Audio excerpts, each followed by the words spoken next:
नमस्कार। आखिरकार दुनिया में जो सबसे मजबूत फाइटर जेट्स माने जाते हैं, जिनमें रफेल की गिनती की जाती है, रफेल जेट फ्रांस का दसों कंपनी का, वो अब से कुछ देर पहले अंबाला एयर बेस में उसने लैंडिंग की। 5 रफेल जेट भारत में आ चुके हैं। गर्व करने का मौका है। 36 रफाल जेट का सौदा फ्रांस की दसों कंपनी के साथ भारत ने करार किया था और आज वो तारीख है जब 5 फाइटर जेट्स भारत आ चुके हैं। मौजूदा वक्त की स्थितियों को देखा जाए तो बहुत महत्वपूर्ण है इस तरह के फाइटर जेट का भारतीय बेड़े में होना। इसमें क्या खूबी है उस पर मैं बाद में बात करूंगा, क्योंकि आपने बहुत कुछ सुना होगा, बहुत सी चर्चा इस पर की जा रही है। मैं बात करूंगा भारतीय वायुसेना के स्वर्णिम इतिहास की, जिसके साथ रफेल जेट का नाम जुड़ गया है।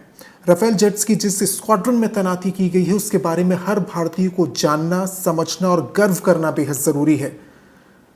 रफेल जेट को जोड़ा गया है 17वीं स्क्वाड्रन के साथ, जिसे द गोल्डन एरोज के नाम से भी जाना जाता है। आपको जानना चाहिए द गोल्डन एरोज का स्वर्णिम इतिहास, जिस पर गर्व करना बेहद ज़रूरी है।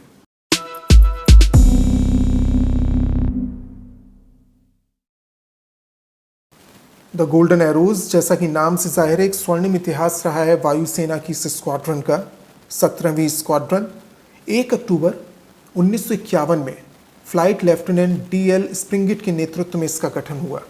1961 में गोवा को आज़ाद कराने के वक्त जो आंदोलन चला उसमें महत्वपूर्ण भूमिका अदा की द गोल्डन एरोज ने।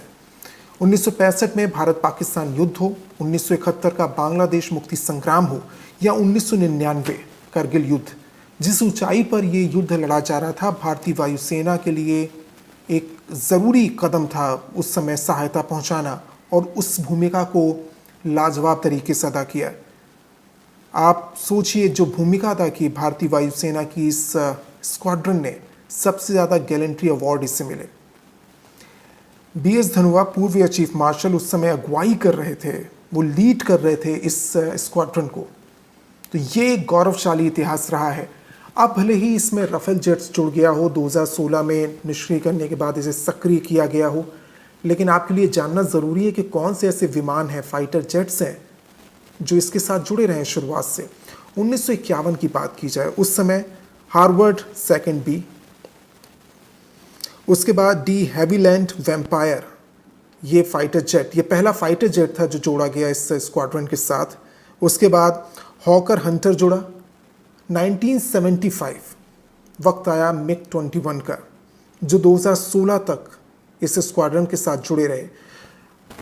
लगातार MiG-21 के हादसों की खबरें आपने देखी 2010 और उसके बाद से शुरू हो गई, और इसकी वजह से जब इसको अलग किया गया MiG-21 को, तो उस स्क्वाड्रन को बंद करने का फैसला किया गया। लेकिन रफेल जेट, जिस समय ये तय हुआ कि अब भारतीय वायुसेना के साथ जुड़ रहे हैं, इस स्क्वाड्रन को सक्रिय किया गया है, और हर भारतीय को उम्मीद है कि एक बार फिर से जिस तरह का रिकॉर्ड, जिस तरह का स्वर्णिम इतिहास रहा है इस स्क्वाड्रन का, द गोल्डन एरोज का, उसके साथ गर्व का अनुभव करेगा, और उसके साथ एक मील का पत्थर साबित होगा इस तरह के फाइटर जेट को जोड़ना, जो एशिया में सबसे आधुनिक माना जा रहा है।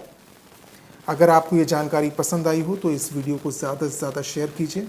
नमस्कार।